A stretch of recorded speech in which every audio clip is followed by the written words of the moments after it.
अगला टॉपिक है बिंदु आवेश के कारण किसी बिंदु पर विभव। मान लेते हैं O बिंदु पर एक प्लस Q आवेश रखा है, तो इसके कारण क्या होगा, इसके चारों ओर विद्युत क्षेत्र निर्मित हो गया। O से R दूरी पर, देखिए स्मॉल r दूरी है, P बिंदु एक रखा हुआ है और इस P बिंदु पर हमें क्या ज्ञात करना है, विभव ज्ञात करना है। तो बिंदु आवेश ये हो गया, बिंदु आवेश के कारण किसी बिंदु, मान लेते हैं P, इस पर हमको विभव निकालना है। क्या निकालना है, विभव ज्ञात करना है। ठीक है, एक और बिंदु A लेते हैं इसी क्षेत्र में, जिसकी दूरी O से कितनी है, x।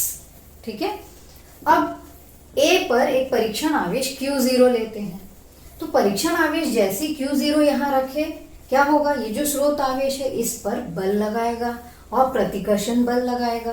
परीक्षण आवेश धनावेश है तो प्रतिकर्षण बल लगाएगा, मतलब ये इसको इधर धक्का देगा। और ये जो स्थिर वैद्युत बल जो कि Q लगा रहा है, प्लस Q आवेश इस पर जो लगा रहा है, उसकी दिशा क्या हो जाएगी, OA के अनुदिश, क्योंकि ये भी प्लस है और ये भी प्लस है, तो ये इसको दूर भगा रहा है। तो बल की दिशा क्या हो जाएगी, जो स्थिर वैद्युत बल लग रहा है OA के अनुदिश।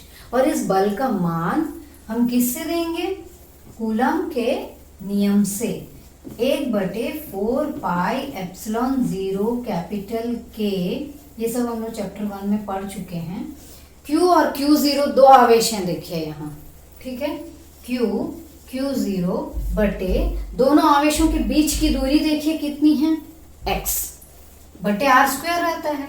ठीक है, तो सूत्र में जो r है उसके बदले यहाँ पर यहाँ से यहाँ तक दूरी Q और Q0 दोनों के बीच की दूरी कितनी है, x। ये हो गया समीकरण 1। अब यहाँ पर देखिए, जो हमको गणना करना है वो विभव जो है क्या होगा, अनंत से एकांक धनावेश को इस बिंदु P तक लाने में जितना कार्य करना पड़ेगा। ठीक है, तो हम शुरू से एकांक धनावेश को अनंत से नहीं लाएंगे, किसको लेके आएंगे, Q0 आवेश को। देखिए, तो गणना कैसे करना है, यहाँ पर पहले समझ लेते हैं।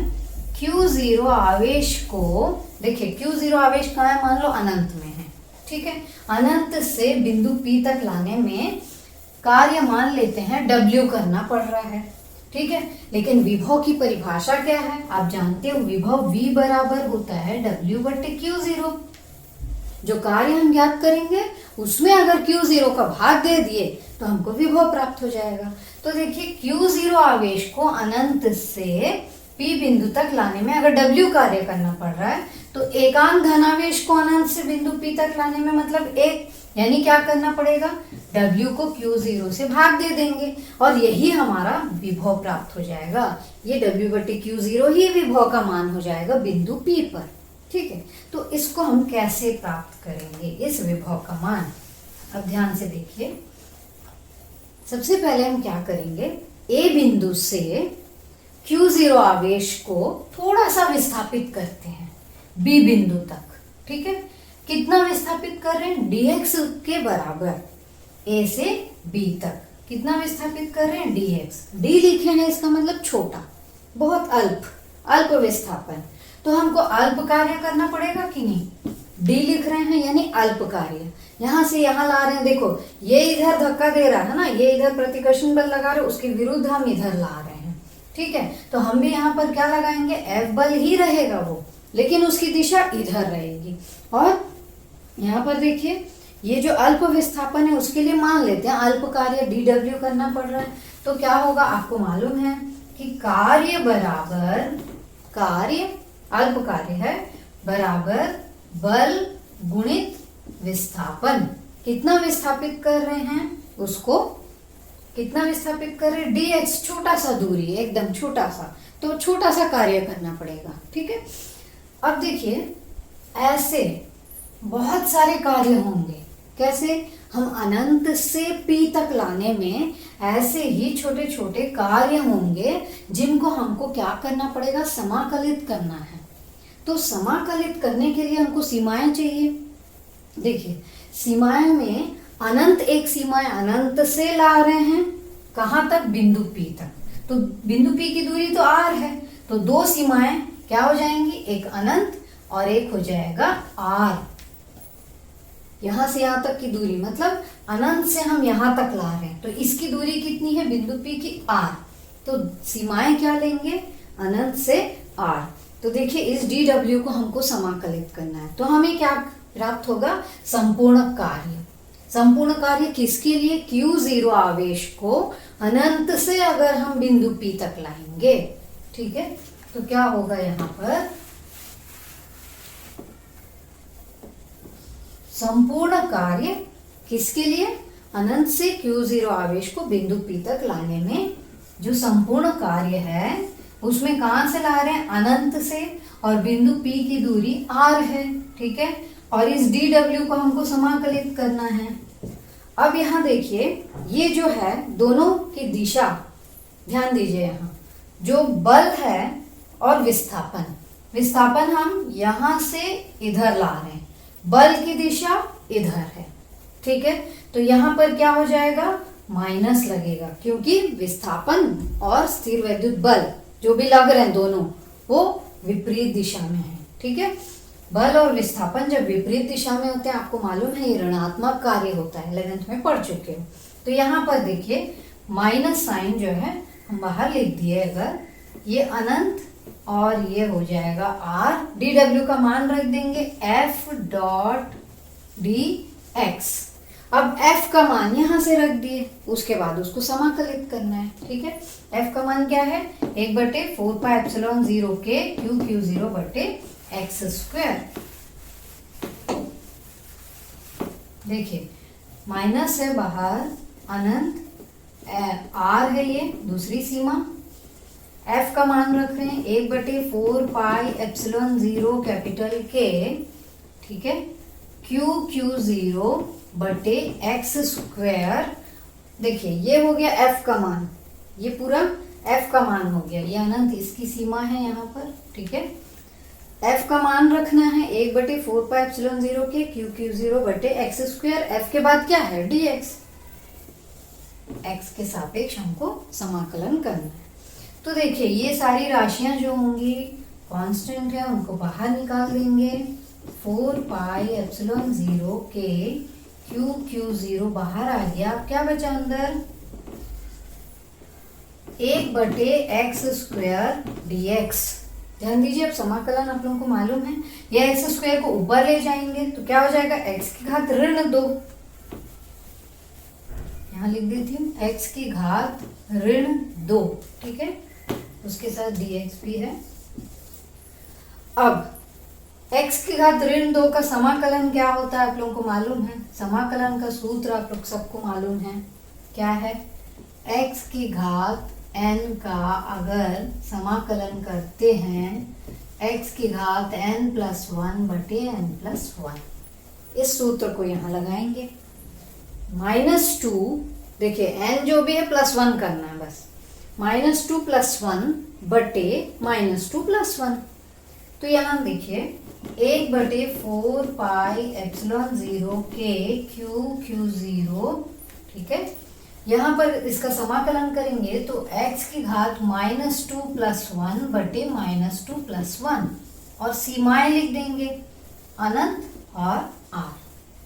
इसको पहले हल कर लेंगे अलग से, फिर सीमाओं के मान रखना है। यहाँ देखिए x की घात -2 + 1, -2 + 1, इसका मान क्या होगा, -1, तो x की घात -1 बचा, -2 + 1 फिर से -1, नीचे -1 बचा, x की घात -1 ऊपर बचा और नीचे -1। तो इसको देखिए हम डायरेक्ट ऐसे लिख सकते हैं, माइनस ये लग गया ऊपर, 1 बटे इसको नीचे ला देंगे, ये जो माइनस है ये हट गया, ये पूरा x नीचे आ गया, ये माइनस हट गया, तो ये x बन गया, x की घात 1 प्लस हो गया। तो आंसर क्या आ रहा है, 1/x, और हमको क्या रखना है, यहाँ सीमाएं रखनी है। तो देखिए यहाँ पर माइनस भी आएगा, यहाँ लिखते हैं, देखिए यहाँ जो मान आया है ना, ये माइनस है 1/4πε0 कैपिटल के q0, सीमाएं रखनी है, और मान क्या आया, -1/x अनंत और आर। तो पहले अपर सीमा ऊपर वाली रखते हैं ना, अपर लिमिट लोअर लिमिट। पहले ये रखेंगे, फिर बीच में माइनस रहता है और ये रखेंगे। 1/4 पाई एप्सिलॉन 0 के, देखिए यहाँ क्या आ जाएगा, -1/r, पहला वाला रख दिए ऊपर वाला, बीच में माइनस रहता ही है ऑलरेडी और एक माइनस पहले से ही है, ठीक है। तो क्या हो जाएगा, 1/अनंत, ये हो जाएगा माइनस माइनस प्लस, इसको सीधा लिख देते हैं 1/अनंत। आपको मालूम है 1/अनंत का मान क्या होता है, 0। ये पूरा हट गया, ध्यान दीजिए इधर, ये पूरा हट गया, यहाँ माइनस है, यहाँ भी माइनस है, ये माइनस माइनस प्लस हो गया और 1/r बचा, ये पूरा बचा, इसके साथ 1/r।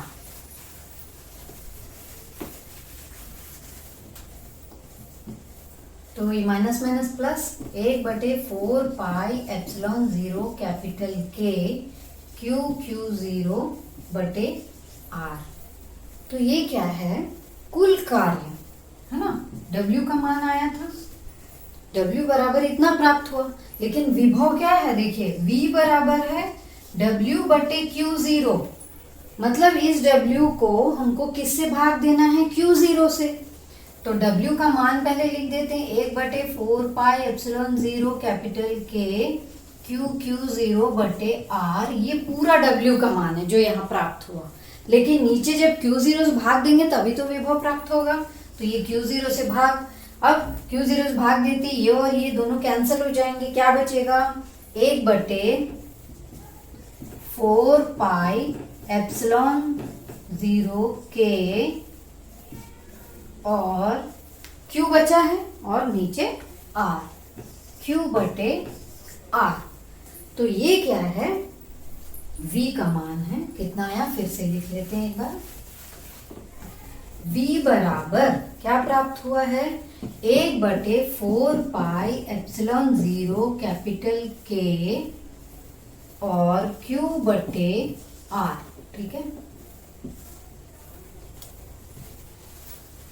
तो ये क्या है, बिंदु आवेश के कारण किसी बिंदु पर विभव, और अगर निर्वात होगा तो आपको मालूम है K बराबर उस समय क्या होगा, 1, तब V का मान क्या हो जाएगा, 1/4 पाई एप्सिलॉन नॉट Q/r। तो ये है विभव का सूत्र, ठीक है।